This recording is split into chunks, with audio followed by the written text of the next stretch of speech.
kuna time mapilas wanakuja na piga hivi. Leta kuja haribu. Amongeka hiyo yao. Amongeka hii.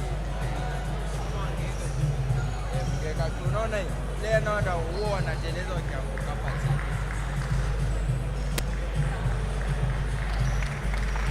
Amongeka vile side hiyo kala. Halo babu.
Welcome to Coast Series Sports this fine afternoon for Game 3 of the finals in the Kenya National Basketball League, the year 2024, and the Equity Hawks. And this has been an interesting finals between these two sides. So far, Equity Hawks are leading the series 2-0. KPA trailing, quite unexpected because KPA have been unbeaten all season long until they got to the finals.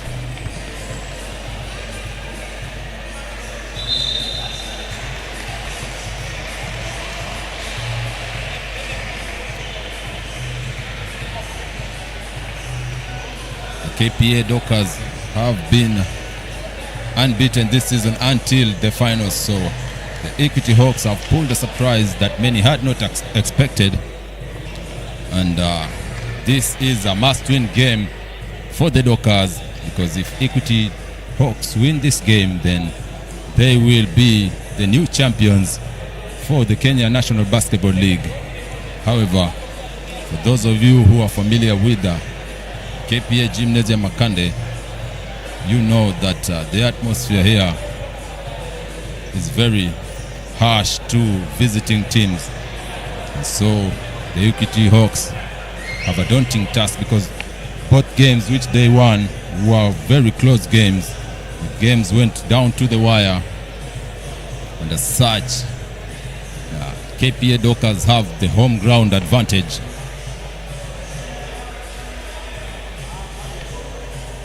But the Equity Hawks believe that they only need one win, which is something that they believe they're up to the task too. Of course, there have been interesting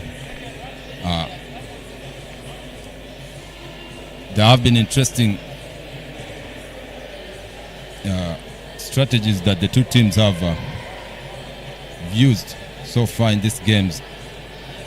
From what we watched in the last game too, the Equity Hawks were beating the KPA Dockers when it came to fast break transition. The KPA Dockers were a bit heavy, falling back on defense, and that is where the Equity Hawks managed to get most of their points.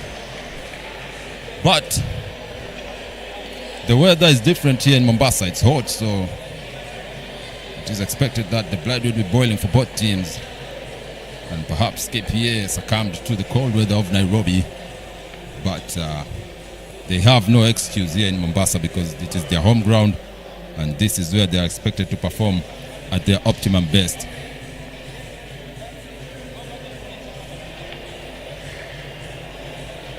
And for the Equity Hawks players, we have an interesting rematch. We have an interesting player who was formerly for the KPA just last season. Jemima Knight played for the KPA Dockers last season, and now she has a chance to beat her former team right here at the KPA Gymnasium Makande. We'll give you a list of the names of the players.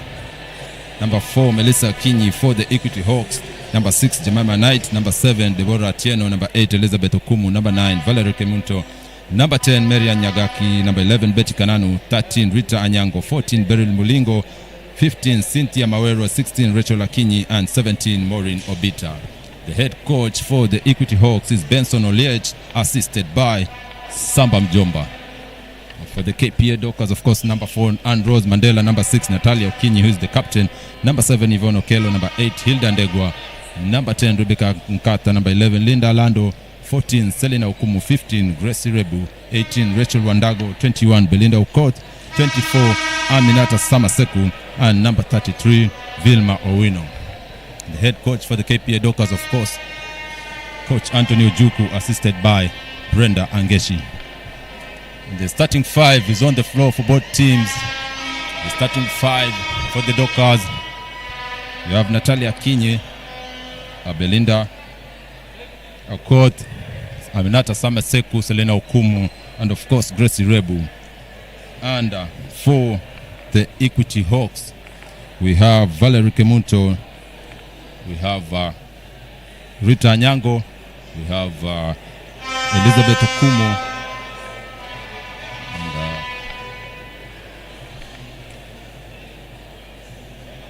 we're trying to get the names here for the players.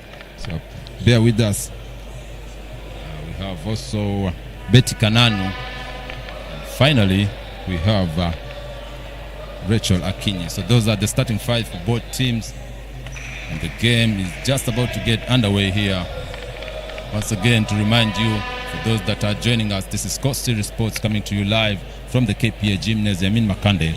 The two teams, Equity Hawks against KPA Dockers. Equity Hawks leading the series 2-0. And here is the tip-off. And the Hawks get the tip-off. They have the first possession of the game. You can feel the crowd here, very loud for the KPA Dockers supporting. They want to win this game and extend the series. Okumu floats the shot up, misses, rebound back to the Hawks. Shot by Akinyi, but she misses. Rebound, Samaseku will be controlling the first possession for the Dockers. Rebu has been a critical factor when it comes to scoring for the KPA Dockers. She gets the ball back, Rebu puts it back, and she gets the foul on the basket. Gracie Rebu opens up the scoring just like she did in game 2. Gracie Rebu, of course, started very hot in game 2, putting up the first 6 points for the KPA Dockers. And now in game 3, she has also opened up the scoring for the two teams. Gracie Rebu, of course, is an international player. She is not local, but she has been a great addition to the KPA Dockers. As Selena Okumu attempts a 3 where she misses. And the rebound is controlled by Rita. Now Okumu dribbling, trying to penetrate the defense, and the turnover. Now Rebu pushing the pace for the Dockers. Finds Selena up to the captain, and she sinks the 3 there. The captain, Natalie Akinyi. The KPA started hot. The first 2 baskets of the game, a 2-point shot and a 3-point shot. And of course, an important matchup that you might be missing from those of you at home. It's a rebound there, and she puts the ball back in. Kananu. There's an interesting matchup here. There's a battle between two sisters, the Okumu sisters, of course, both prolific players for their sides. Samaseku hounded there, and the common ball is called. The common ball is called there, of course. I'd like to introduce the officials for the game. The officials for the game, Mike Mwindi, Jack Madeno, and of course Laban Ongaro. Those will be the 3 officials for the game.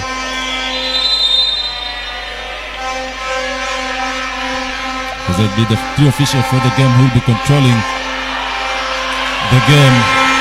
The Hawks get the ball.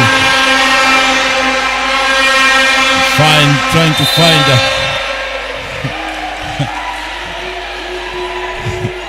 turnover there.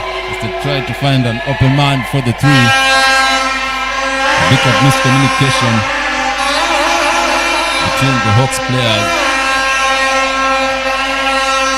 Of course, Munto did not expect the pass there. Crossover by Samaseku, drives, and Samaseku taking herself straight into the hands of the Equity Hawks defenders. A great defense there by the Dockers, hounding a fight on the ground. Now the common ball is called. These ladies are not afraid to get into the mud. The 2 players. Natalia Akinyi getting her jersey dirty. Is trying to get this win by all means possible. Natalia Akinyi trying to make sure the Dockers extend the series here. Okumu hits her defenders, floats the ball up. Another air ball by Okumu. There's a 2 back-to-back air balls by Okumu. And what is happening here is that Okumu, every time Okumu drives, there's a big complaint there. The coaches and the fans feel that the ball should go to the Dockers side.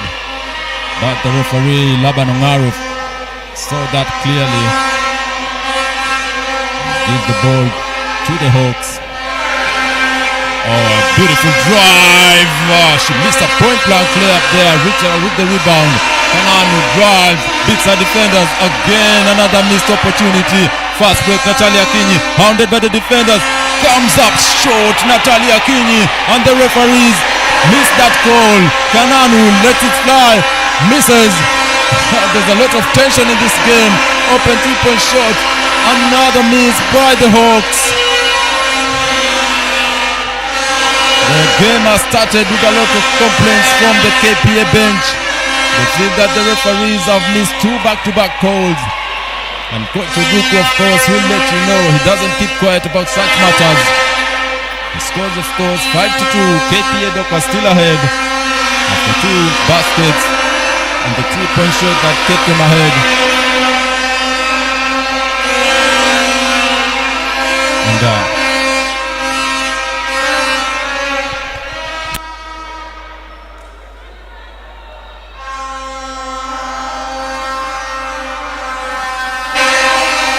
of course, the Vuvuzelas here in the gymnasium not giving us peace. So much noise here, even for us in the studios, struggling to hear ourselves from wherever we are. For those of you that are joining us, this is a live stream presentation by the Cross Series Sports, coming to you live from the KPA Gymnasium in Mombasa. KPA Dockers against the Equity Hawkers, Game 3 of the Kenya National Basketball League Finals. And of course, the Equity Hawks leading the finals. Beautiful pass to Belinda, and she misses an open layup there. Belinda not happy with herself. And the Hawks surviving that.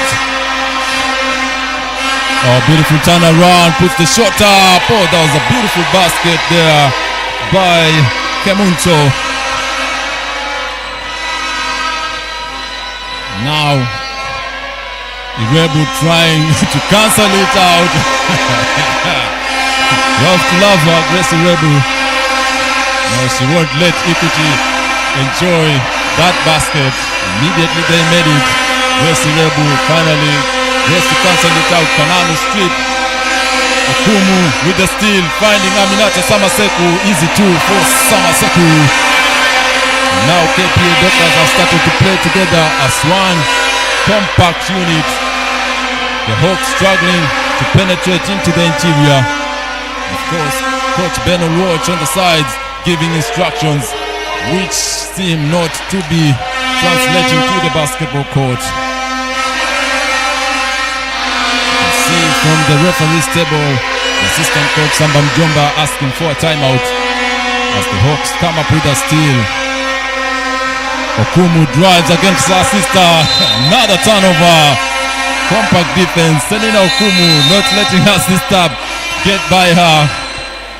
For those of you who are joining us who might not know, Selina Okumu, number 14 for the KPA Dockers, to score, going head-to-head against her sister Elizabeth Okumu, number 8 for the KPA Hawks.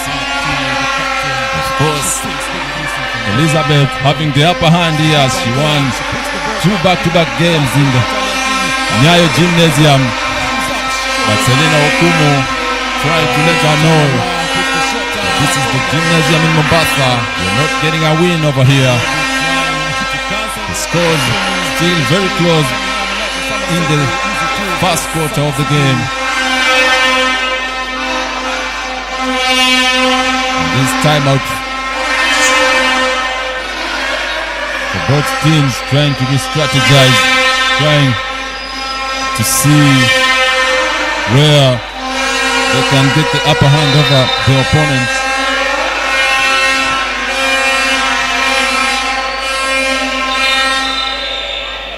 Of course, last weekend we had interesting games here as the KPA Dockers for the men's side took on the Nairobi City Thunder. Of course, Albert Odero coming up clutch in the third and fourth quarters to separate themselves.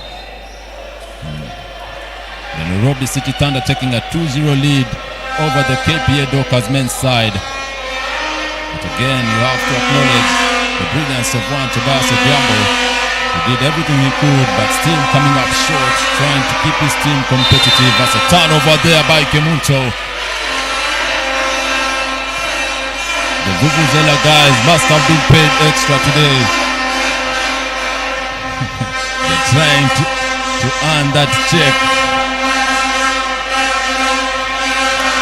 Not sure how long they'll be able to sustain these noises. Beautiful pass. Samaseku to Okumu. Missed shot. And the referee, Mike Muindi, points the ball. It remains with the Dockers. The Equity Hawks getting ready to make their substitutions, of course. Melissa Akinyi and Marianne Nyagaki checking in for Rita and Rachel Akinyi. So the first substitutions of the game from either side. Samaseku lets it fly. In and out. Rebound, Selina Okumu. Again, she misses. And Elizabeth Okumu there with the lack of awareness. She thought the ball was going through her side, but unfortunately she did not get the memo this time. So the ball will remain with the Dockers. 7 seconds left in the shot clock. Samaseku putting a series of moves on Melissa Akinyi. Lets it fly. That could have been a beautiful highlight by Samaseku. That just does not go in. It will not count. Kananu finds Akinyi. Drive, hits it to Kemunto. Lets it fly. Kemunto with the 3. It's a 2-point game now. Samaseku tries to find Belinda. There is a desperate pass by Aminata Samaseku. The bench supporting her there, even as Kemunto sinks the 3. 4 minutes, 22 seconds left in the first quarter. The team still feeling each other out, trying to see where they can get the edge over the other. As Akinyi comes up with a traveling violation. Melissa Akinyi, number 4, is the captain for the Equity Hawks.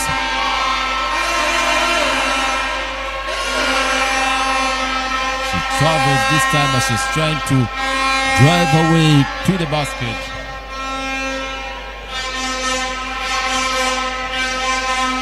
Of course, in the series at Nyayo Gymnasium, the finals there between the KPA Dockers and the Nairobi City Thunder. The Thunder ahead 2-0, so KPA Dockers fighting for their lives today. Akumu drives, finds Nyagaki, drives baseline, puts the shot up, misses everything. Irebu with the rebound. Samaseku trading the pass. But Natalie is not tall enough for that pass. Samaseku a bit too ambitious. There was good court vision, but Coach Anthony Ojuku is not happy with the decision making. As you can see, the coach there very animated on the sidelines. Coach Anthony Ojuku, of course, under a lot of pressure. His team down 2-0. Quite unexpected after having an undefeated run the whole season long. That was an interesting pass there. I'm not sure how she expected her teammates to get that pass. Perhaps it was an alley-oop. Natalie now going head-to-head with her former teammate Jemima Knight. Irebu putting up a post move. Comes up short. Rebound. Knight all the way. Easy 2 for Jemima Knight. Her first basket for the game. Of course, it will be very interesting to see Jemima Knight winning over her former team. She also won with the KPA Dockers last season. Of course, the KPA Dockers is a very decorated team when it comes to winning. As Vilma gets the rebound and puts it back in. The KPA Dockers very decorated when it comes to winning. They have won a lot of championships here, and so it is quite unexpected to see them not performing as expected there. Selina Okumu comes up with a foul, and Coach Ben Oluoch not happy with her team, his team rather.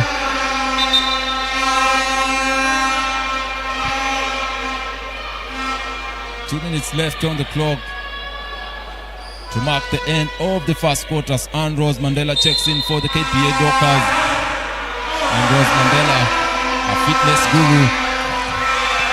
That should have been a foul, very suspect there. But But the Dockers get the ball. Oh, what a terrible pass by Mandela. Kemunto finds open man. Easy to Kemunto to Kananu. And KPA Dockers are now playing under intense pressure. Vilma pulling her way up. And she misses everything, Vilma Tieno. But Selina Okumu is there to tell her, I got your back, sister. I got your back. And KPA now trying to set the table for themselves. Natalia Akinyi. Oh, misses a point blank layup. Quite uncharacteristic for Natalia Akinyi. Melissa driving, finds Kananu. Lets it fly. Kananu in and there. Betty Kananu with a three. Just like that, Equity Hawks take the lead for the first time in this game. The KPA Dockers are now having intense pressure. You can see there from their play, everybody trying to be Rambo. Fast break, Jemima Knight, another two for the Equity Hawks. And the timeout is called. Coach Ojuku has seen enough. And the Equity Hawks go up by 5. What a turn of events here at the KPA Gymnasium. Of course, the Equity Hawks, the visiting team in brown, taking the lead in the first quarter after KPA started hot, courtesy of one Gracie Rebu. But Kanan won the Hawks. Tell her we have an answer for your hotness. And they cooled her down. And right now, Jemima Knight being a beneficiary of every steal that the Hawks make. Jemima Knight, of course, living life easy, getting 2 fast break opportunities, and she converts on both of them. KPA Dockers calling the time out there.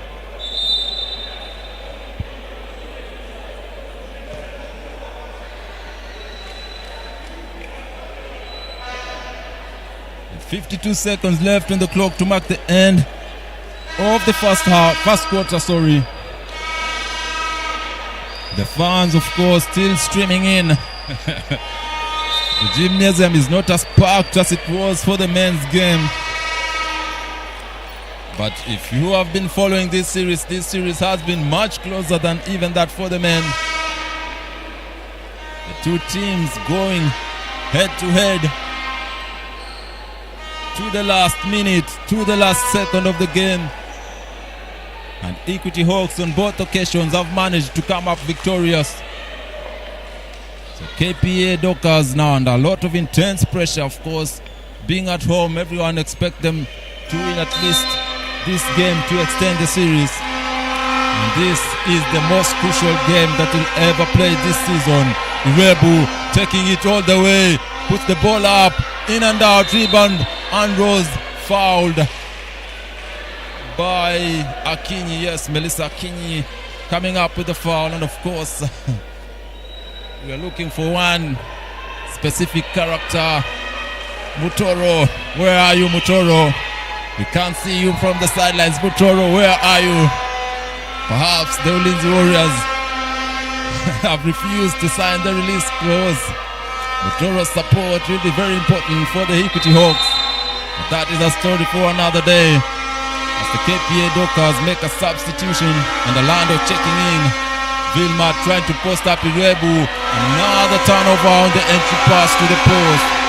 Melissa driving. Melissa all the way. Ball stolen. And Akinyi interrupts that pass. The ball will remain with the Equity Hawks. 25 seconds left on the clock to come to the end of the first quarter. Of course, KPA Dockers are not aware. Clock is counting. She shouldn't bound it. And the players are confused. The ball. There's a confusion there by the referee. He pointed the ball in the wrong direction.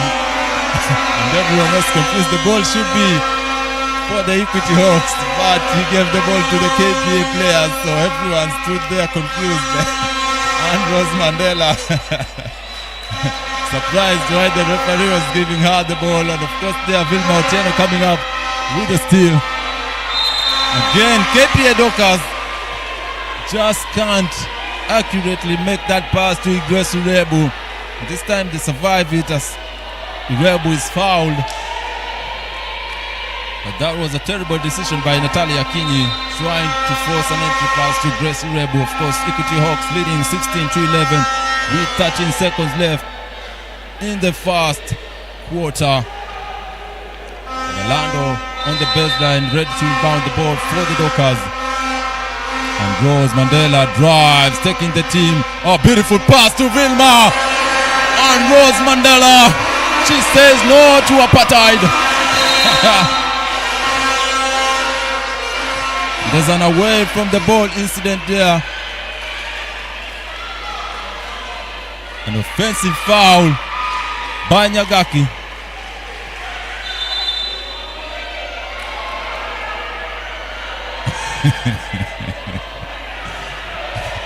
Now, I'm trying to reserve my comments here. The foul was committed by the KPA Dockers side. So again, once again, an officiating challenge.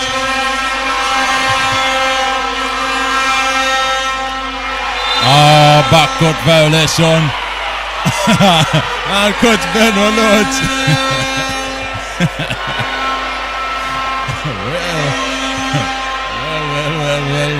Well, ladies and gentlemen, this is going to be interesting. This is going to be interesting here. I can tell you that for sure. Coach Ben Olot might just start a fist fight.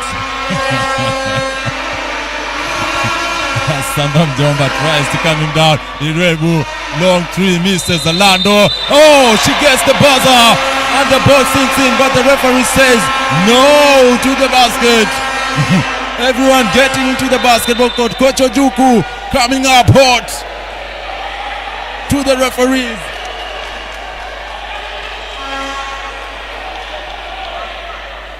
Of course, Coach Ojuku taking it to the referee. You will see my face. I'm not going to let this slide easy. Of course, the referees, of course.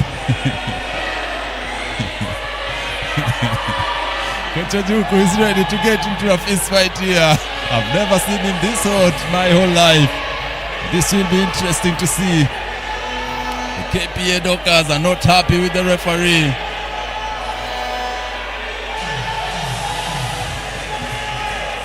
Of course, Coach Ojuku red hot there. Eyes flaring. He's ready to swallow him. Breathing hot fire like a dragon. About to say Dracarys to the referee, Coach Anthony Ojuku. A bit of Game of Thrones references, of course.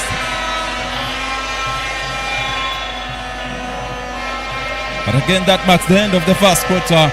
The Equity Hawks leading the first quarter.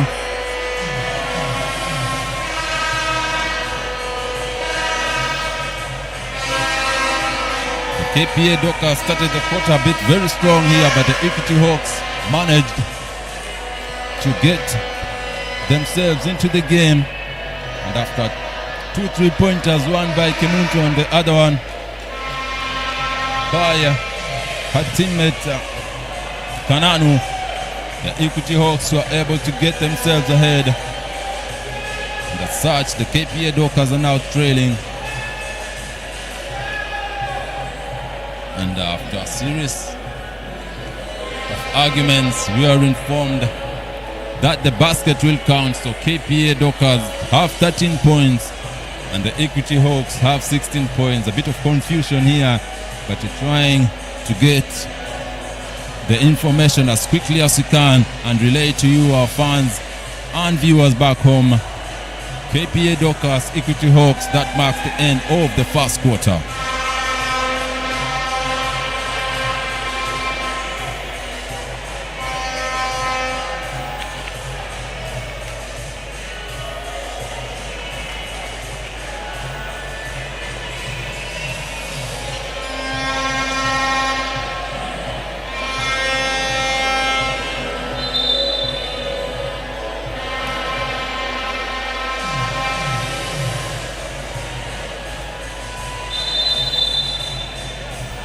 Welcome back to the second quarter.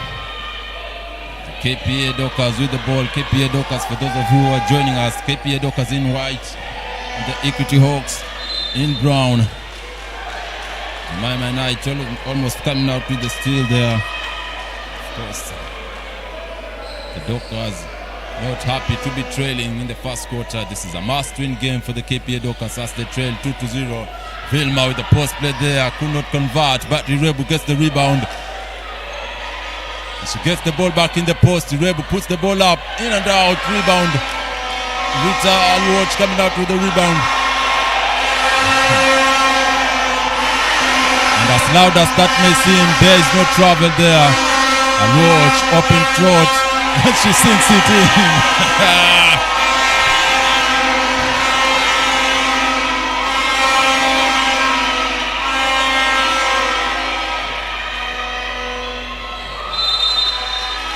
Turnover by the Dockers.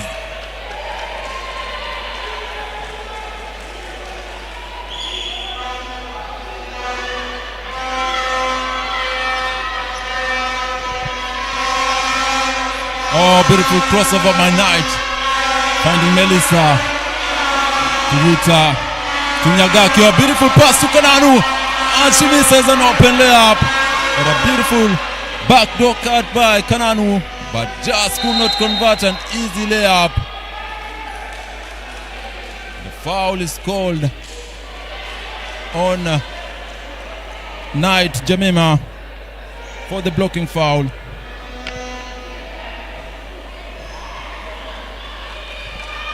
This is a battle between the two best teams in the women's side for the Kenya National Basketball League. Of course, the KPA Dockers had an unbeaten run in the regular season, and the only defeat they suffered was from the ZTEC team in the Eludowalo tournament. But the Equity Hawks have handed them successive back-to-back losses as Melissa takes it, fakes, drives, find Alwatch, 3-point, misses, rebound. Selina Okumu with the rebound, and she loses the ball there. Selina Okumu. The turnover was unforced. Nyagaki, a fight for the ball, scramble, and a kick ball violation by Nyagaki. So the ball will go to the Dockers. And there's a lot of complaints by the two coaches on both sides as Yvonne checks in for the KPA Dockers.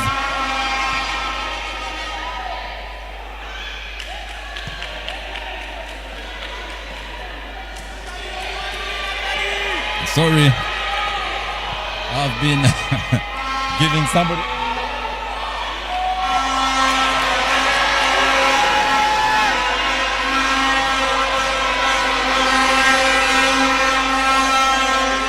Oh, 2-point shot there by Kananu, letting it fly from beyond the arc.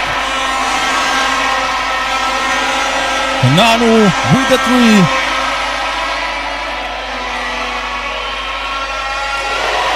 And another 3-point shot there by the Dockers. Of course, the Vuvuzela guys now blowing it as hard as they can. Still by Vilma. We find Natalie. Tali drives. Open 3-point shot. Orlando lets it fly. Orlando with the three. And the Equity Hawks now feeling the pressure of the home side. It's very loud in here. You can see the guys running around with the flags supporting the Dockers as Melissa King is fouled by Natalie. You see there, Orlando left open, and she tells the Hawks, don't make that mistake anytime in the future. As Orlando sinks the three there for the Dockers.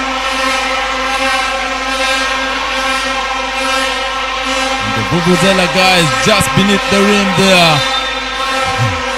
Another foul is called there by the two players, and Selina Okumu.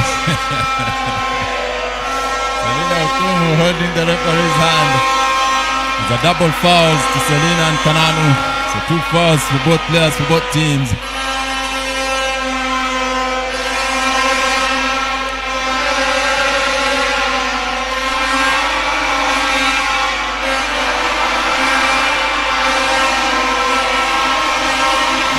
taking on Orlando. Left open, lets it fly. Oh, Jemima Knight covering the Dockers in darkness with that three. What a shot by Jemima. Orlando finds Yvonne, fakes to Natalie. Okumu drives, 2-point shot, misses everything. And Knight with the ball. Knight hounded by two Dockers players. Takes herself to the corner. Kananu drives, back, quarter. Oh, wow! Wow! What a shot by Kananu. She takes the bump, foul, basket, and goes to the free throw line. Wow, the tables are being turned on the Dockers as the Hawks now have regained the momentum. KPA Dockers are still struggling to find a groove in their game as Kananu misses the shot. Selena drives, finds Orlando once again. We should replicate Orlando in and out. Unfortunate there. Rebound. Vilma misses to Orlando. Now finding Selena Okumu. Orlando's left open there. Oh, what a turnover.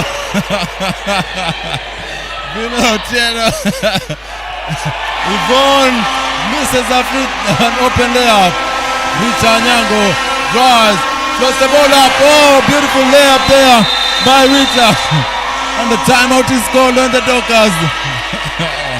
The pressure is getting worse for the Dockers.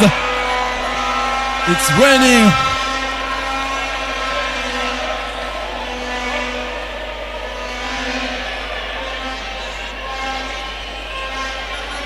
KPA Dockers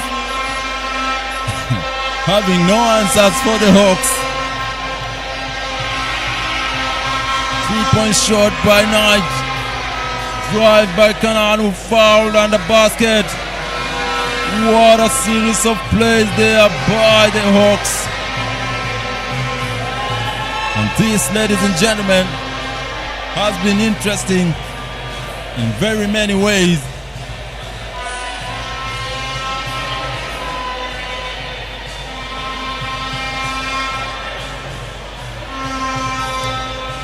(28-19), Equity Hawks leading.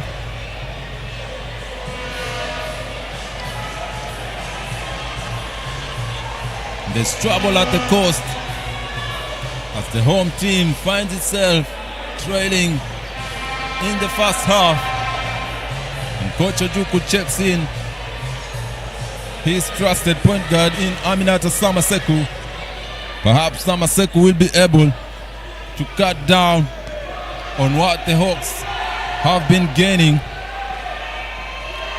Of course, this is a live stream by Coast Series Sports, and your support will be much appreciated. The stream number is down there on the banner below. Natalia Kini misses the 3-point badly. Rebound Melissa taking it all the way. Melissa finds Rita Nyango, and the ball goes to the Dockers and the Equity Hawks. Well, I'm telling you, we need some security here. Mutoro, we need you. Mutoro and the Ulinzi Warriors, we need some national security here. The referee is under Sieke. Wow.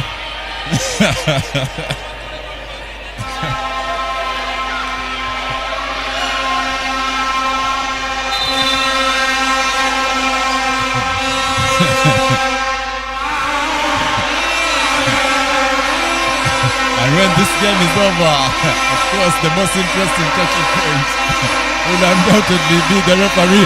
Knight with the long three. Hits the front of the rim. Oh, what a foul by Grace Irebu. Irebu trying to, I'll put this in Swahili, Ngeta, that is called Ngeta in Sheng. Irebu with the Ngeta. Grace Irebu was not letting Kemuntu have that basket anytime soon. A beautiful pass to Kemuntu again. The Hawks are missing open layups. And the Dockers trailing by 9. Samaseku now trying to set up her team. Akinyi to Samaseku, pass to Belinda, and the foul is called on Rita Onyango. Rita Onyango, yes. It's Rita Onyango. We're having trouble with the names, of course, for the visiting teams because we try to identify the players in real time. And so sometimes there's a bit of confusion. So for the viewers and the listeners, we hope you bear with us as we try to give you the name as they are presented in the score sheets.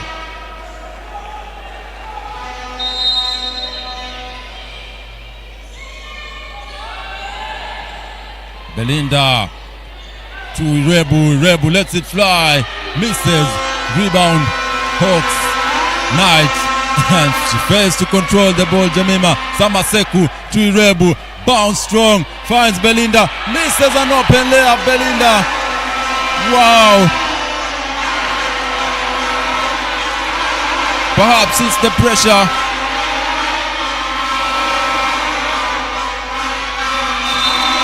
Traveling violation.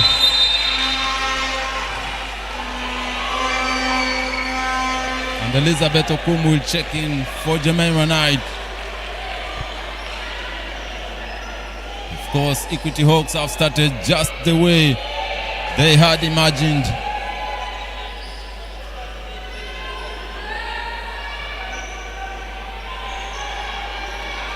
Natali finds Irebu.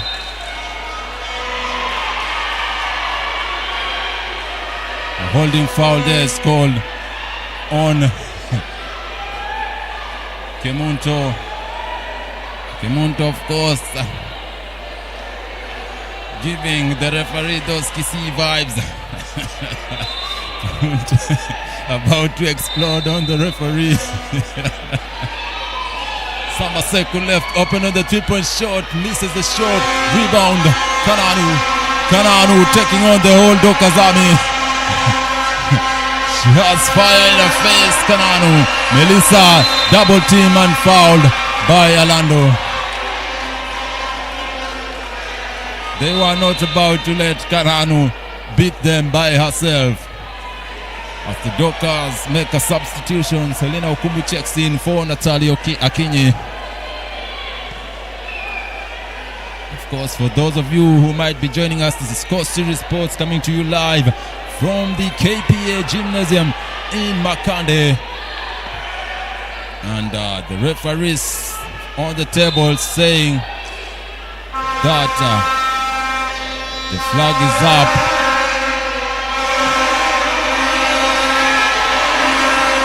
Coach Ben Roloch, of course, saying that his team should be shooting 2 free throws. I'm telling you here, we need some national security for the safety of everyone. Mutoro, once again, Mutoro, we are calling for you. Come with the guns, Mutoro, come with the guns. We need some national security. The two teams are hot, of course. KPA taking on the Equity Hawks. It's the finals, game 3. Equity Hawks leading the series 2-0, and this is a must-win game for the KPA Dockers. Of course, it is expected that the two teams will bring fire and brimstone to this game. Everything hot, the players are hot, the coaches are hot, the referees trying to maintain their calm.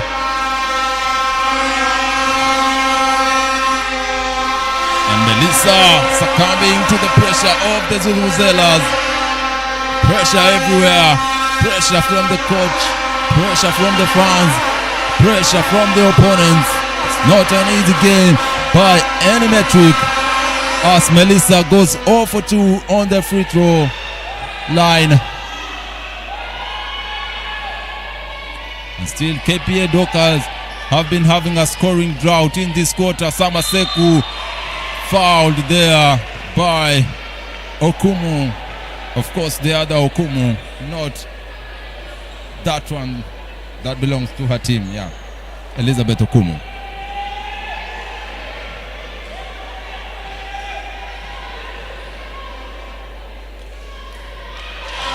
Since the first free throw there, Aminata.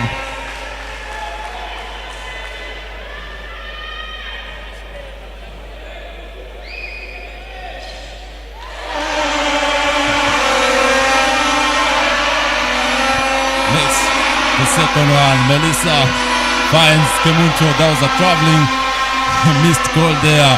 Kemunto rejected by Belinda. And the ball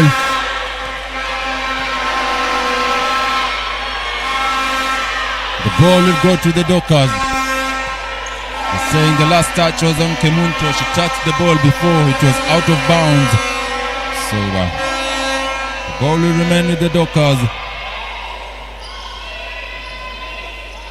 Orlando left open, thought about it, lets it fly. Orlando, side of the rim, rebound Belinda. And the foul is called on Kemunto. Kemunto is having a troublesome afternoon. At this point, she's just fed up. Just look at her body language. Wow, Kemunto. She's just fed up with those calls by the referee. Missed shot there by Belinda.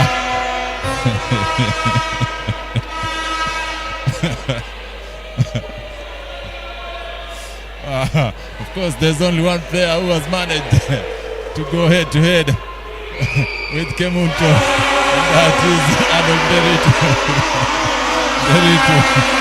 Versus Kemunto was an epic fight, but not as epic as what you are witnessing this afternoon between the KPA Dockers and the Equity Hawks. Kananu lets it fly, going glass, but does not convert. Samaseku now with the ball. Finds Okumu. Still the KPA Dockers are having a scoring drought in this quarter. Oh, beautiful crossover by Samaseku. Finds Belinda. Drives strong all the way. Foul there. That should be a foul, but it was missed. And again, the referee is missing an open foul. That was an easy call by all metrics.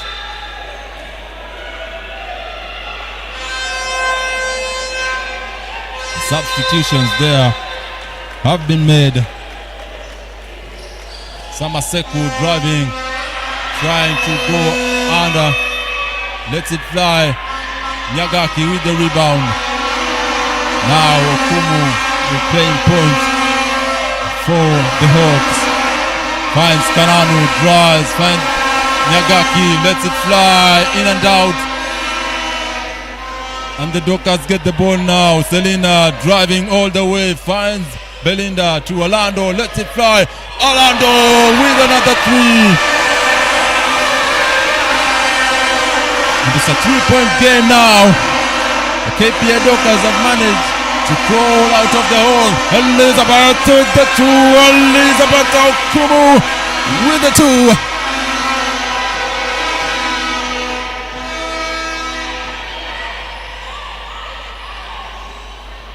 Rebu lets it fly. Wow, wow, wow. The timeout is called. Equity Hawks will take that timeout. Of course, KPA have made a rally to come back, but the Equity Hawks still maintaining their lead. The score is 30-25. Timeout, Equity.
come back. Knight. The ball is moving well for the Hawks. Trying to find an open player. Elizabeth Okumu with the turnover there. Of course, just to remind you, the two Okumu sisters on the different teams. Selena Okumu for the KPA Dockers. Selena Okumu with the ball, of course, and she puts the ball in. And her sister Elizabeth Okumu, number 8, for the Hawks.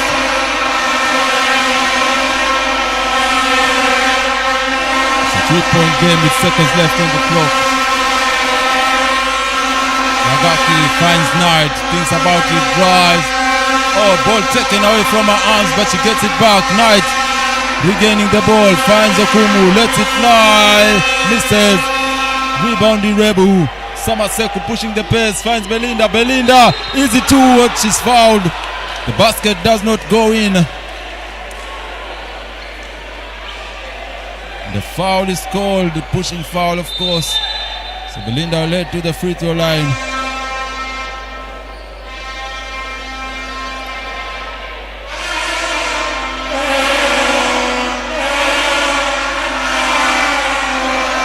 And the Dockers getting ready to check in Vilma.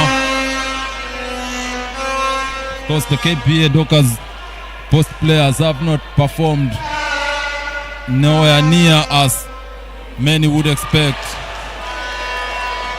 The only player who seems to be performing for the forwards in the Dockers is Gracie Rebu. The rest are just not joining her in the party. Belinda, of course, missing a first free throw again. Belinda missing 2 free throws. She has been as cold as ice here. Knight letting it fly. What a darkness! Shedding the darkness on the Dockers. Jemima Knight with that 3-point shot there. Samaseku to Rebu. Rebu puts the ball up, misses. Rebound Orlando. They fight for the ball. It's a common ball is called. The ladies, of course, getting down and dirty. 33-27, Equity leading. The substitution, Belinda will check out for Vilma. The ball belongs to the Equity Hawks. 7 seconds left on the clock. Elizabeth Okumu taking the drive, going, tries to put the shot up, desperation shot. And the ball will remain with the Hawks. 0.6 seconds left on the clock. That will be just enough to tip the ball in. So the Equity Hawks should try to find a play where they can just tip the ball in. Presumably they should trade to the tallest player on their team. And that marks the end of the first half as the Equity Hawks do not get the ball in time.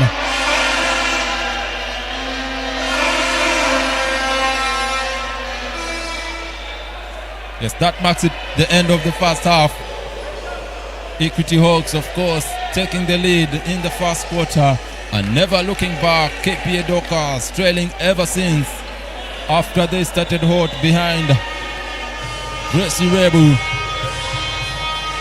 And KPA Dockers are in a lot of trouble here because they're trailing the series 2-0. The Equity Hawks very determined to close this one out.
Welcome back to this noisy affair.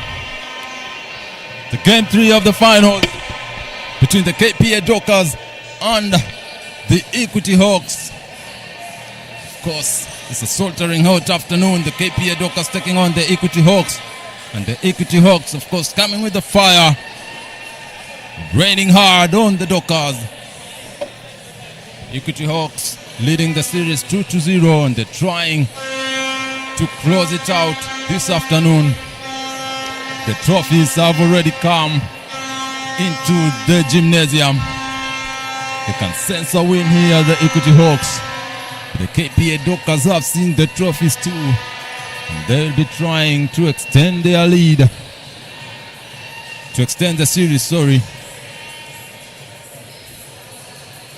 Equity Hawks have come here very hot this afternoon.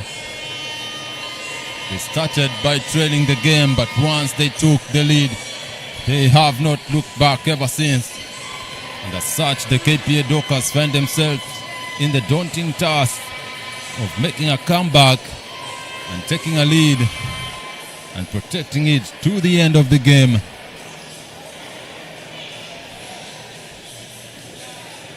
It's been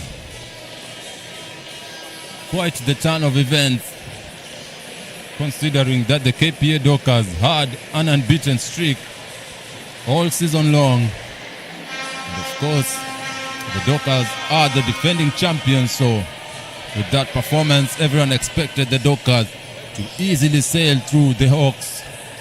However, the Equity Hawks had other ideas, and they have put up quite the fight in games 1 and game 2 to edge out the KPA Dockers. And now they have a chance. They have 20 minutes of basketball to protect their lead and lift the trophy. Right here, the Equity Hawks have the chance to edge out the KPA Dockers. 20 minutes for a new champion, 20 minutes to extend the series to a game 4. Equity Hawks, KPA Dockers, welcome back to the third quarter.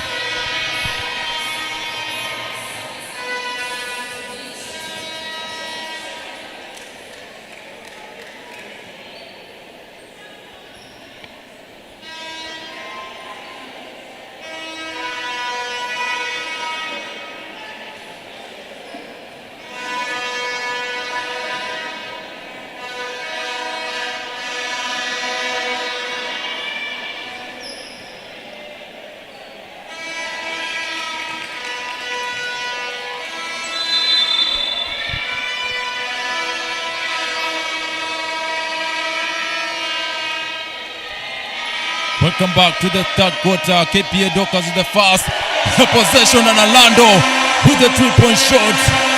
Orlando opening up hot in the third quarter. Equity Hawks, of course, leading 33. KPA Dockers with 30. Kemunto hounded by the two Dockers players. The turnover there as Kemunto travels.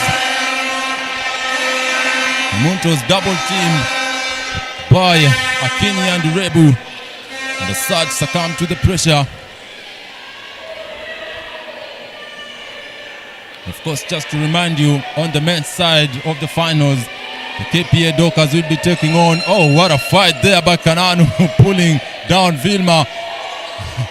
Orlando missing the 2-point shot. Rebu with the rebound and puts the ball back into the glass. And it's a 1-point game. It's a 1-point game. As I was saying, the KPA Dockers for the men's side will be taking on the Nairobi City Thunder in game 3 of the finals. Knight drives, floats, air ball. And of course, the Nairobi City Thunder, the unbeaten team in the men's side, leading the series 2-0 with a chance to close it out with a rejection there by Rita Onyango. With a chance to close out the series this afternoon. Irebu turns around, finds Vilma. Vilma floats it up. It's a poor performance by Vilma this afternoon. Just come up short in very many ways, Vilma. Vilma, where are you, Vilma? We're looking for you, Vilma. Selena Okumu lets it fly. Rebound misses. Kananu with the chase. And the ball will go to the Hawks.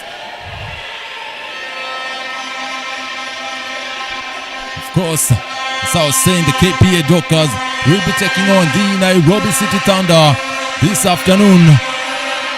The Nairobi City Thunder with a chance to close it out, but the KPA Dockers led by one, Tobias Odhiambo, trying to extend the series. Putting up a spirited fight in Mombasa, but coming up short twice. Kananu with the drive. Open, find Melissa for the three. Misses, rebound Akinyi. Akinyi fumbles the ball. Selena Okumu was ready. Ahead with the fast break. Vilma still trailing. Akinyi drives. Oh, beautiful pass to Rebu.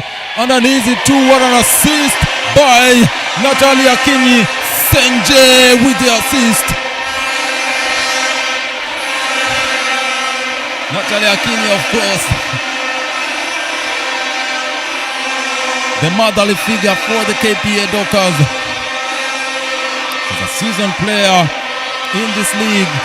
Of course, she represents the country in the 3x3 competition. KPA Dockers coming with another steal. They've turned up their defense. Okumu sees an opening, but the Equity Hawks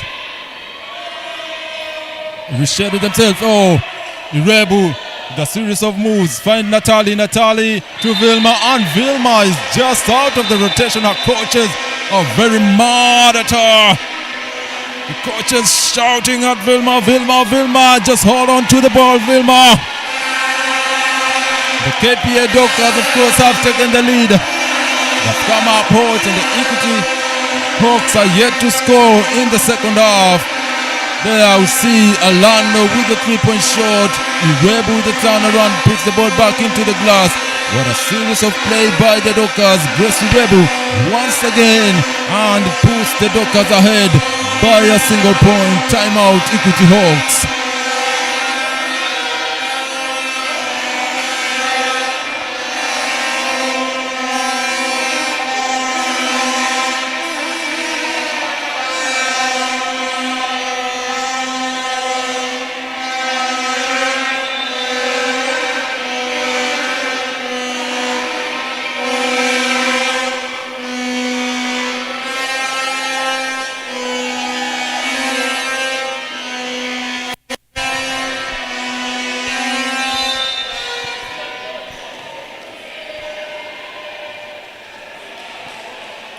On your screens, you can see Elizabeth Okumu for the Hawks, a sister to one, Selena Okumu. For those of you joining us right now, the Score Series Sports presenting this YouTube live, coming here live from the KPA Gymnasium in Mombasa. KPA Dockers in white, Equity Hawks in brown. The Equity Hawks leading the series 2-0.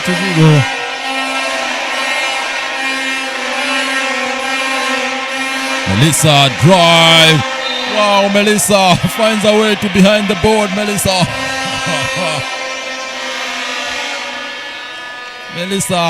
trying to make a shot behind the board. Perhaps she saw a clip from the Harlem Globetrotters and she's trying to replicate. Selena drives best, and oh, what a sidestep by Selena, but she misses.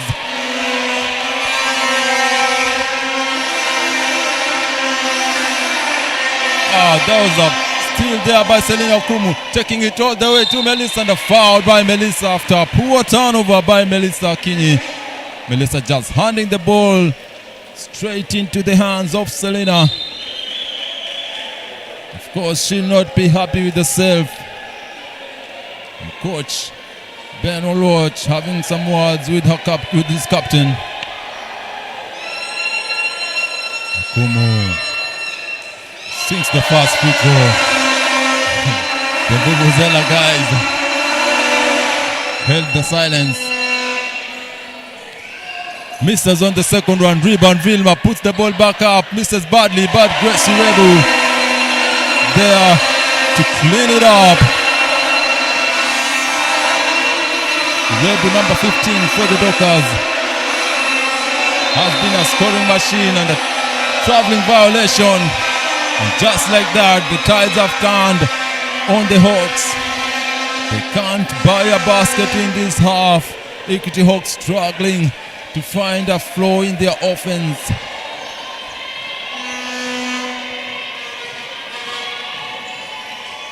Of course, beautiful pass to Vilma. Rejected by Kemunto. Get out of here.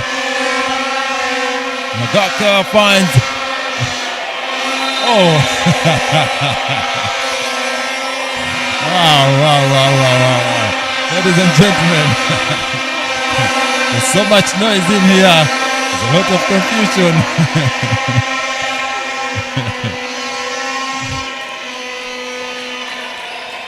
Even mixing up the names. The foul away from the ball. Orlando fighting too hard.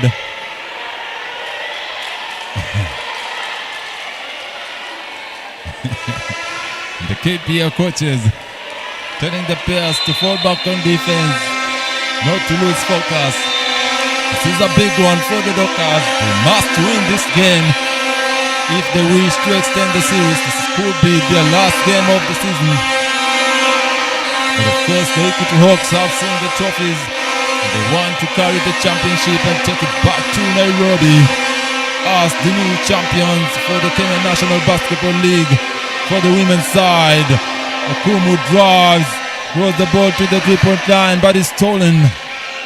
Vilma to Irebu.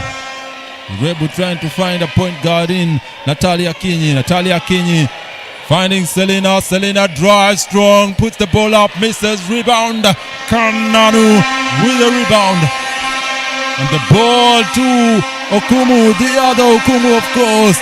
Kananu takes the three. Kananu for the three.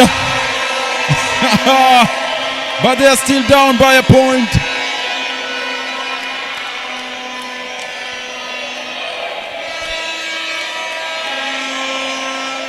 Vilma finding Irebu hounded by Rita Onyango.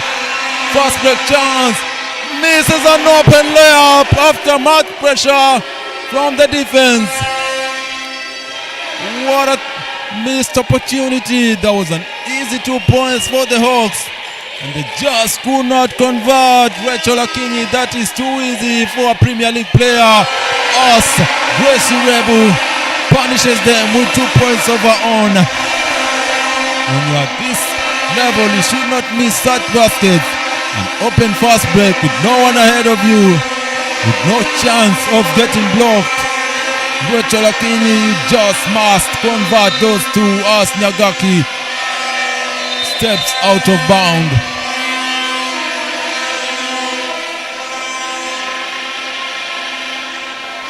Of course, Saminato Samaseku checking in for Selena Okumu. 39-36, KPA Dockers have managed to take the lead in the third quarter. Rebu looking for options. Samaseku trying to set up the offense. Samaseku driving strong. Fouled. And the basket. She converts the two. Samaseku. Salam Maseku. Samasekum Salam. What a basket by Samaseku Aminata.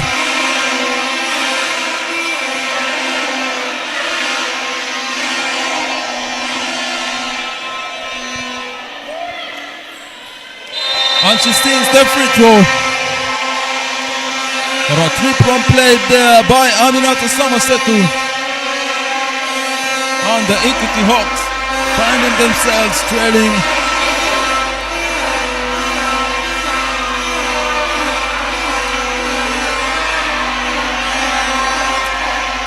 Melissa to Okumu, open three-point shots, let it fly, all air.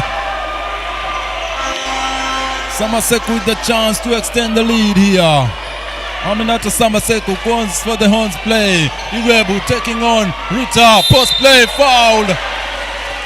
And she gets a chance to head to the free throw line. Gracie Irebu, a prolific post player for the KPA Dockers, of course an international player. Coming in to strengthen the Dockers in the forward position. Gracie Rebu, the series of post moves on Rita Onyango, but Rita just could not handle her as she misses her fast free throw. Irebu.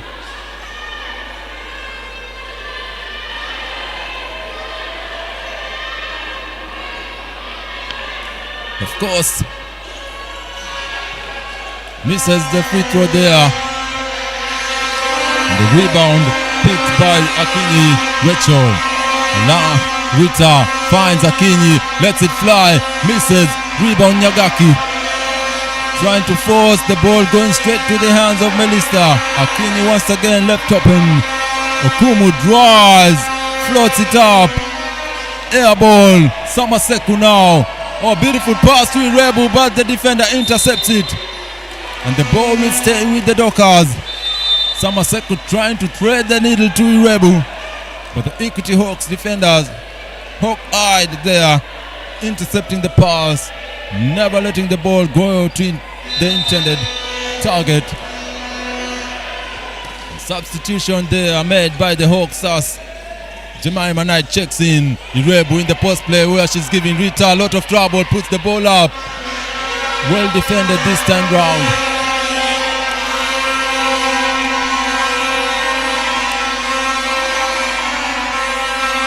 Jemima drives, top, kicks it out to Melissa. Melissa trying to force the pass to Nyagakis. That was not a good pass by Melissa. Trying to force a pass in a crowded area.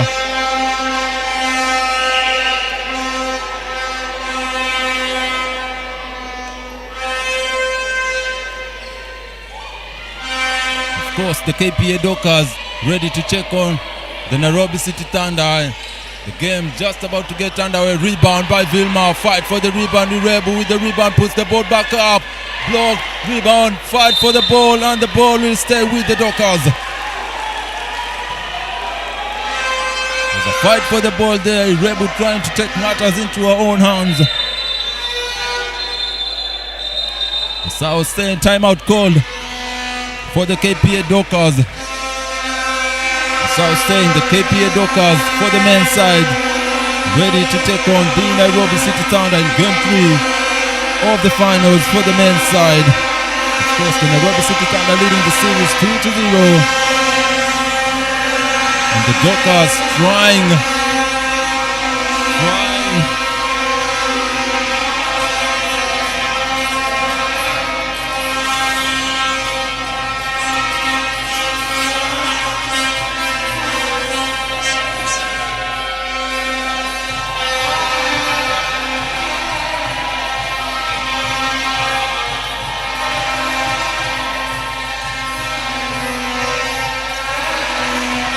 The Vuvuzela guys hot here, blowing their Vuvuzelas. This is a presentation by Coast Series Sports, bringing to you the games live here at the KPA Gymnasium in Makande. The KPA Dockers leading this game 42-36, but the Equity Hawks leading the series 2-0.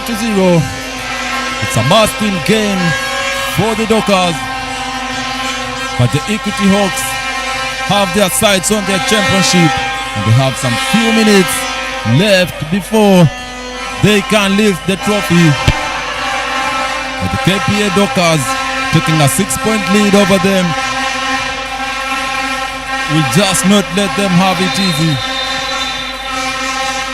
Of course, here at the KPA Gymnasium in Makande, there's a lot of noise, there's a lot of fan support by the home side.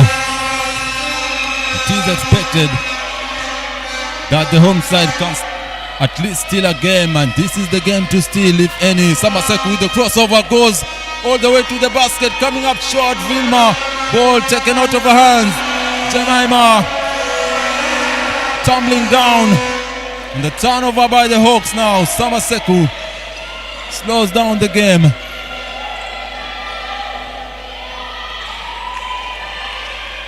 They're trying. Oh, Samaseku finds an opening to Irebu. Oh, what an assist! Samaseku with the assist to Irebu. What a pass by Aminata. Oh, foul on Vilma.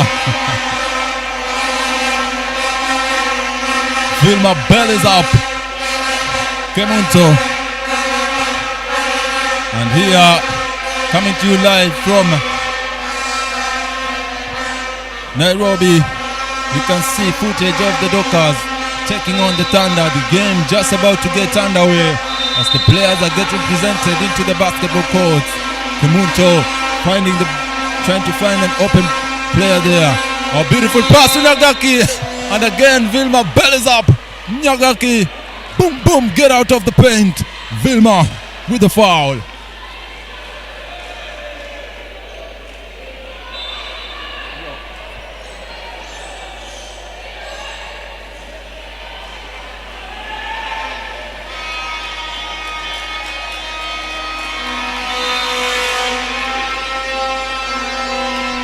A minute 45 seconds left on the clock to mark the end of the third quarter.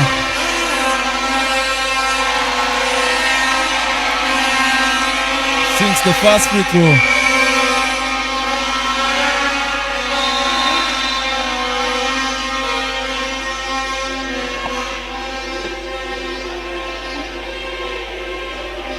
Of course, I'm your presenter, Philip Ogada, coming to you live here from the KPA Gymnasium in Makande. KPA Dockers for the ladies side taking on the Equity Hawks. And of course, the KPA Dockers have managed a comeback and take the lead in the third quarter as Nyagaki goes 2 for 2 on the free throw line.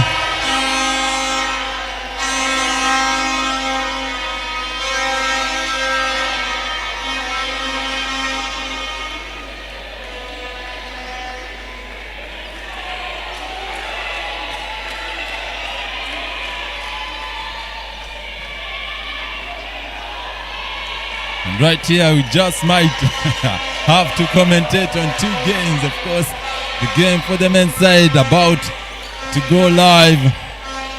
It's a KPA Gymnasium here. Belinda with her first basket here. Belinda now adding to the tally for the ladies in blue. Nyagaki, beautiful move, goes all the way to the basket, misses, and the ball will remain with the Hawks.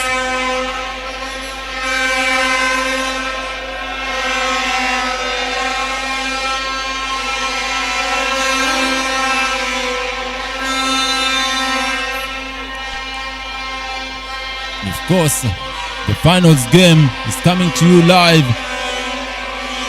The finals game for the men is coming to you live direct from the YouTube page of the Nairobi City Thunder. They'll be streaming the game live as Melissa throws the ball up and misses. A short clock violation. And Coach Ojuku, irate. The ball did not hit the rim. The referees, yes, short clock violation. The ball did not hit the rim there. You can see Melissa hit the ball under the board and the players initiating to the referee that the ball did not hit the rim. And of course you can see the KPA superfan we're on the sidelines there joining in the party. Orlando fakes, drive, almost losing the ball, finding Okumu, finds an open lane in the paint. A foul is called on the ground. A foul on number 16, Nakinyi. Of course, we'll take you back to Nairobi. The presentation of the players still going underway. But here things are still hot in the third quarter. Seconds left, 25 seconds left on the clock. KPA, Selena, drive, fouled by... Waiting to see who the referee will call the foul on. And the foul is on Kemunto. Blocking foul by Kemunto. That should be at least 3 or 4 fouls on Kemunto. We're not sure because she picked 2 fouls that I can't remember. And this should be the third one that I can't remember. So at least she must be having 3 fouls. As Selena Okumu sinks the free throw there.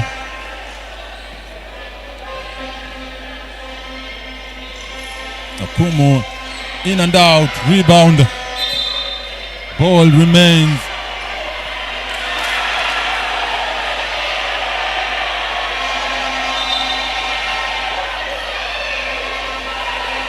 The players complaining, Gracie Rebu not happy with the referee, Orlando.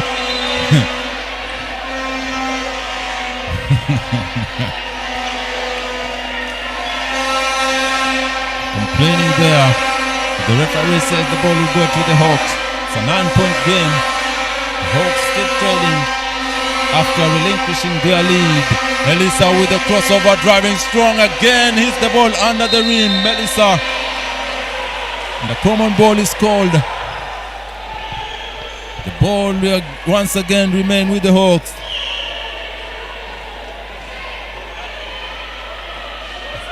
The game has started to increase in physicality.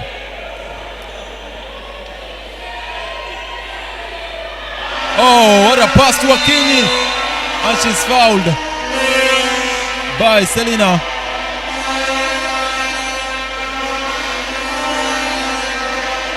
And they'll head to the free throw line for two.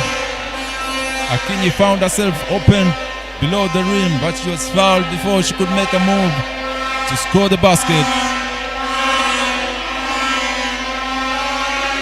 Taking you to Nairobi once again. The national anthem just finished playing as Akinyi sings her first free throw right here in Mombasa. And Rose Mandela on the sidelines giving instructions to her teammates as Akinyi goes 2 for 2 from the free throw line. Now Natalie almost with that desperation heave, and that marks the end of the third quarter. Natalie Akinyi taking cues from Steph Curry, trying to put up a 3-point shot from way beyond the arc to beat the clock, but it comes up short. It's 47-14. That marks the end of the third quarter. KPA ahead.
It's the fourth quarter. KPA leading 47-40. Game 3 of the finals. Equity Hawks with a chance to close it out and take the trophy back to Nairobi.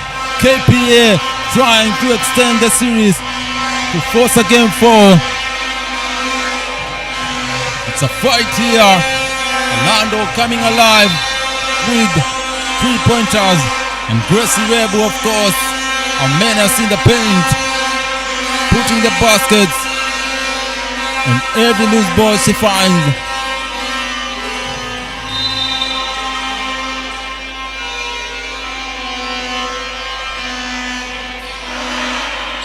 They'll run the horns play. Oh, beautiful pass to Irebu, intercepted by the defender. Kananu now leading the fast break charge. Finds Kemunto. Kemunto thinks about it. Okumu at the 3-point line. Back to Kemunto, trying to find an opening. Kananu drives strong. Ball stolen by Irebu. A fight, but the Hawks get it back. Okumu finds Kananu. Air ball.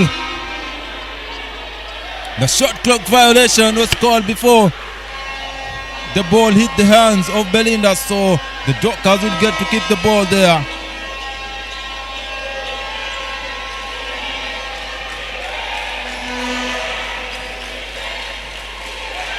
Akinyi hounded by Okumu.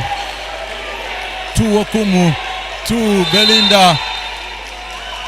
And the ball is tapped out of play by Kemunto to deny Belinda post-play opportunity. This is the fourth quarter of Game 3 of the finals. This quarter will be a deciding factor. Okumu to Belinda. Drives strong. Misses. Rebound. Ball will go to the Dockers and the Equity Hawks coming up loud. The Equity Hawks not happy with the referee.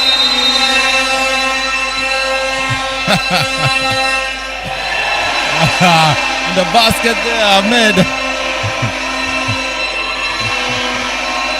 Wow. Akinyi hits the rim, rebound.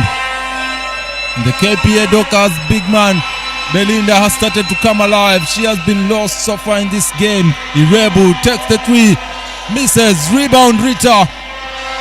And she manages to control it, throws the ball right into the hands of Okumu. Okumu fight, getting to the floor. Irebu to Akinyi. Orlando with the 3, misses badly. Orlando, the crowd was ready to erupt.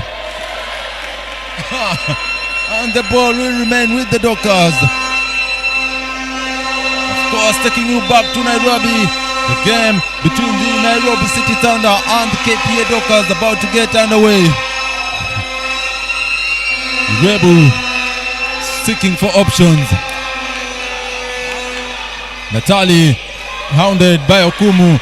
Oh, that was a poor pass by Natali as it was stolen by Rita. Rita finds Kananu, taking it all the way. Kananu with the 2. Wow, Kananu.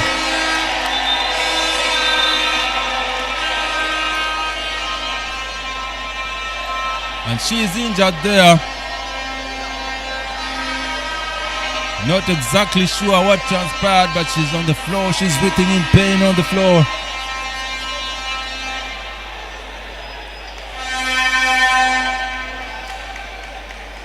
And the Equity Hawks bench very apprehensive there. As Kananu can see an ice pack is put on her calf. This could be a serious injury, but we hope it is not so.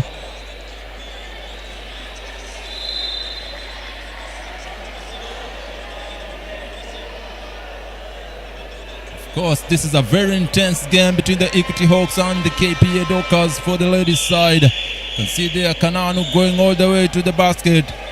And as she came down, she just held her foot and came down. Presumably that should be a muscle pull on her calf.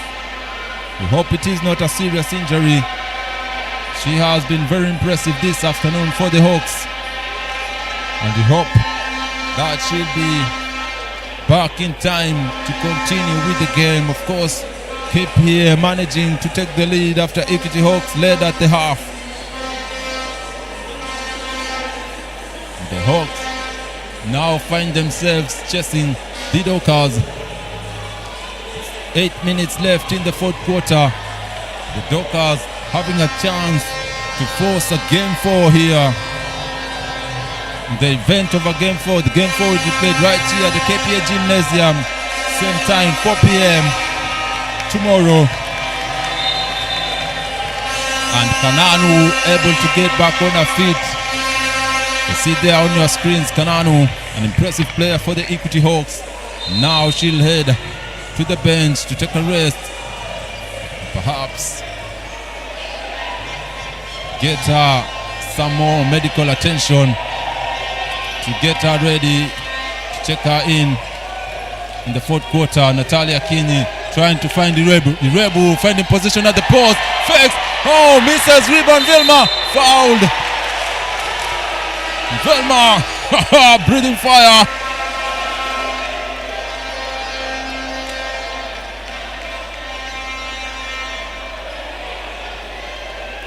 Of course, the Equity Hawks leading the series 2-0.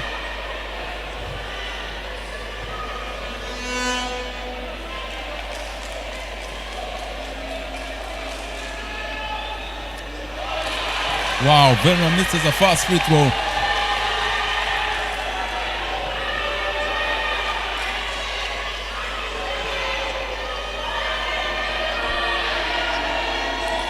Misses once again. Rebound. Fought hard. And this time the ball should remain with the Hawks. Yeah, the Hawks get the benefit.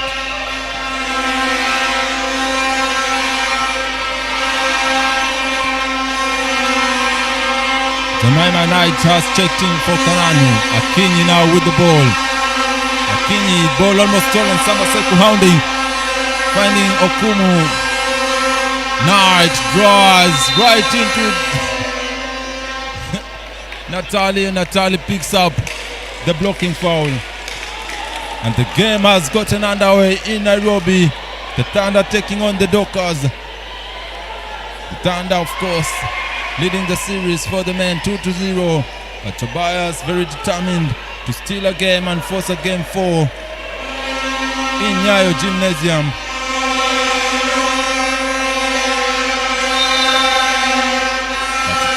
Bring you back here in Mombasa where things are very hot. Okumu throws the ball up and she drops the 2-point. What a beautifully executed inbound play by the Hawks. Now it's a 5-point game with 7 minutes left to play. Orlando hounded back in. Orlando turn around, drives baseline, pull up jumper. Orlando misses the rebound. Rita Onyango throws the ball, turnover by Rita. Succumbing to pressure.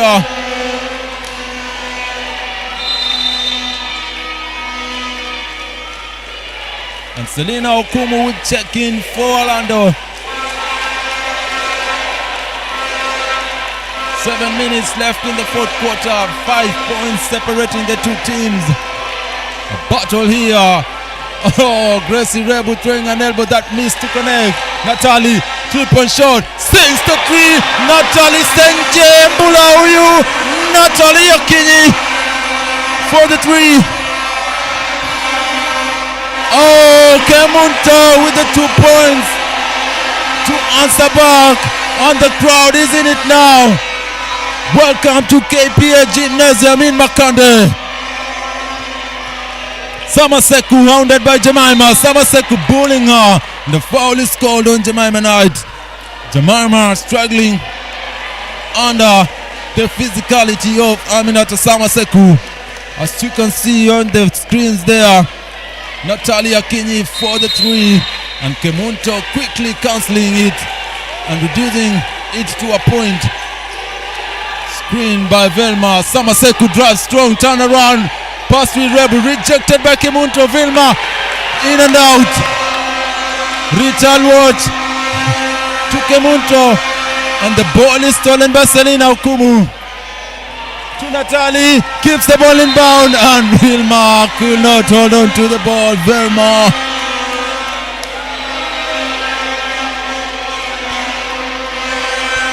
It's getting intense here. The temperature is rising. The two teams hot as fire. And they're coming out alive, ready to swallow each other up. Akinyi has Okumu open, lets it fly. Airball Okumu.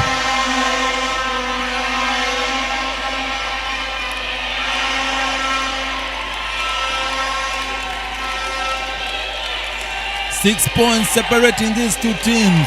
Samaseku to Okumu. To Natalie, to Velma, ball tapped out of play. And Coach Juku ready to check in Orlando.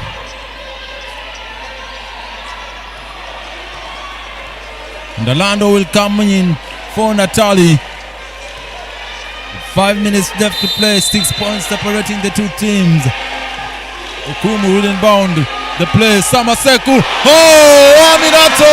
Oh, Aminato for the three. And the tides are turning rather for the Hawks. The feathers are plucking away. The Hawks can't fly. Are still there. The turnover is forced. And Samaseku now bringing the ball. Samaseku crossover on Okumu, finding Orlando. They're looking for a play here. Vilma post play. Oh, Vilma with the beautiful post play. And the timeout by Ben Walot. They have seen enough. And the KPA Dockers have come alive in the fourth quarter.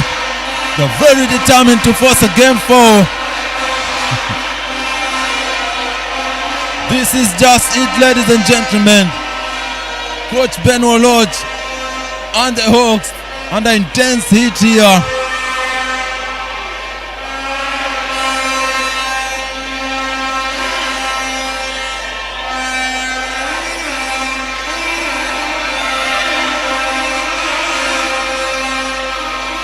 What a short player by Aminato Samaseku.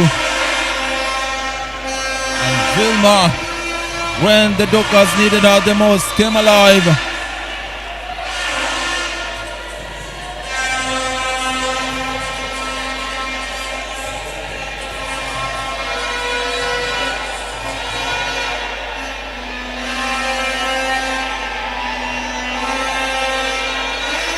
Of course, you can see the trophy there on your screen.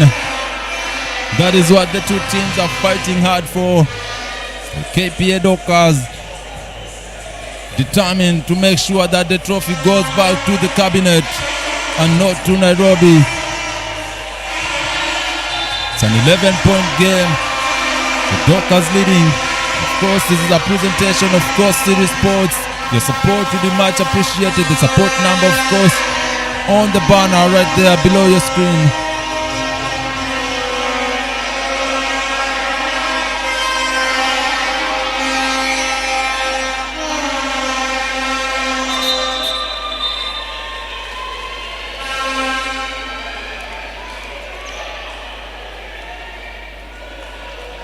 Melissa will check in for Kumu as the Hawks inbound the ball.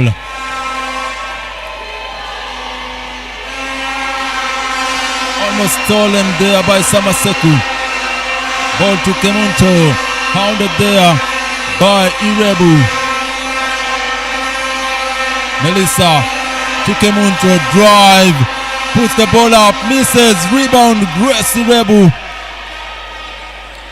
And she gives the ball to her trusted point guard Samaseku. It's an 11-point game. The KPA Dockers with a chance to extend it here. Hawks finding themselves in a hole. Samaseku hounded, finding Irebu at the post. Irebu, oh, beautiful fake. Puts the, oh, what a play by Grace Irebu.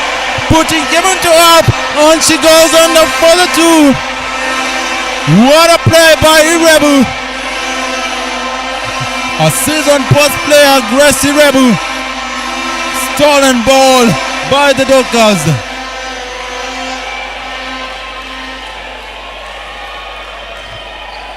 Samaseku now setting the plays for her team. Selena to Orlando, trying to find Irebu. Irebu putting Kemunto on island. Turn around to Samaseku. Selena all alone. Desperation heave. Oh. Selena throws the ball. Selena just throwing the ball behind the board there.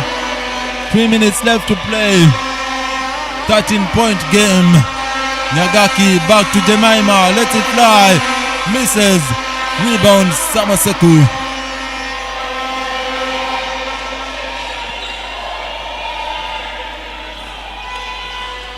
Three minutes left to play. They find the ball back to Gracie Rebu. And the ball is taken out of her hands by Kemunto. Kemunto, of course, having a difficult time trying to contain Gracie Rebu. Finding herself in an island, deserted.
Of course, the home fans throwing down a party. They can sense a victory here. They can sense a serious extension. The young boys with the vuvuzelas for the Dockers. Of course, the Dockers with a double-digit lead with 2 minutes and some change left to play. The Equity Hawks have crumbled under the pressure of the home team. Velma left open, puts the ball up, sinks the two. Velma coming alive at the right time. Just like that, the Equity Hawks find themselves struggling. Knight throws the ball up, misses, rebound. Could not hold on to the ball, and the ball goes to the Dockers.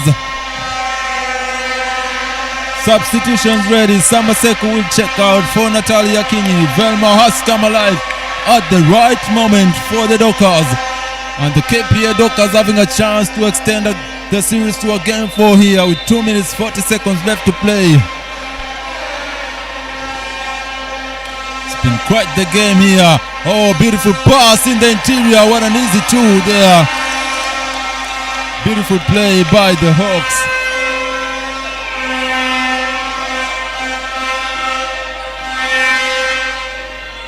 Now the pressure is increasing even further. 61-48, Dockers leading. Natali to Orlando. Orlando trying to find Irebu. Irebu is where the KPA have been finding most of their points this afternoon.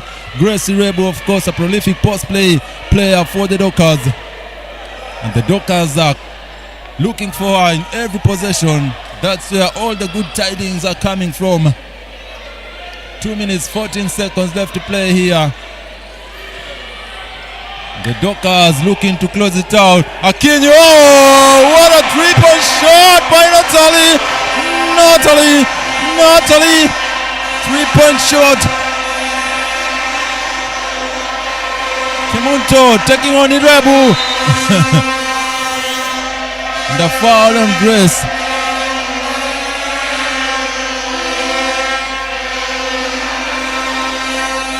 A shot there by Natalie Akinyi. And the Equity Hawks having a meeting there. Things are not going as planned. And someone just told me perhaps this meeting should have been an email. Equity Hawks.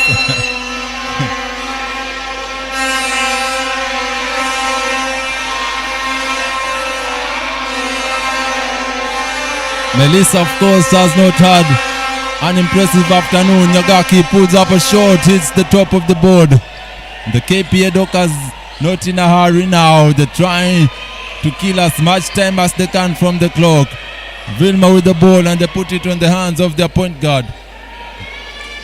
Jemima trying to take the ball, taps it out of the hands of Natalie, but she gets it back. Now KPA have the numbers. Orlando to Akinyi.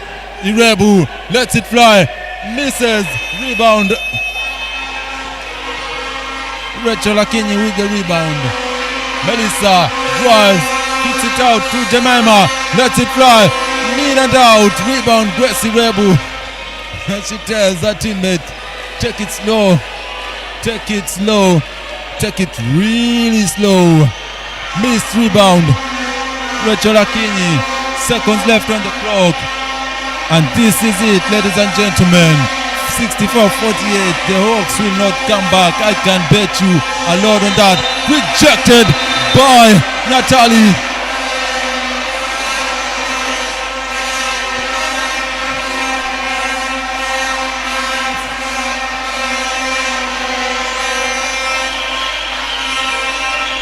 (64-48). Of course, the Dockers are forcing a game 4 here this afternoon. Ladies and gentlemen, there's a kid running across the court. Whose kid is that? We are looking at the resemblance on the face. We are trying to find out who the father is. Whose kid is that running across the field? The kid is trying to find himself some 15 seconds of fame. Trying to appear on the live stream. Perhaps.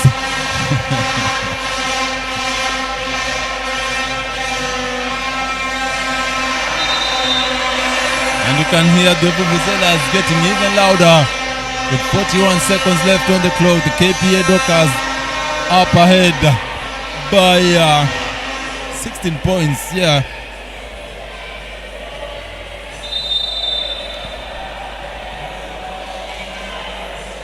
And the Hawks now just trying to reduce this gap. 35 seconds left on the clock. 4 seconds on the shot clock. Jemima floats it up, misses, rebound. Nyagaki puts the ball in. And some seconds left on the clock. Samaseku will walk the ball out. This should be it, ladies and gentlemen. The trophies will be going back to the cabinet. The KPA Dockers have managed to extend the series. 8 seconds left on the clock. And salutations in order. The fans are already in the court. And the KPA Dockers have managed to force a game forward. Ladies and gentlemen, this is it. Live here at the KPA Gymnasium in Makande. The Dockers force a game forward. And we will be here live tomorrow to give you the game direct. As you can see on your screen, the trophies will be going back to the cabinet. There will be no party in Mombasa. The party has been postponed. The Dockers win it 64-50. It's been a pleasure having you. I'm your presenter for today, Philip Ogada, presenting for Core Series Sports. And it has been a pleasure having you.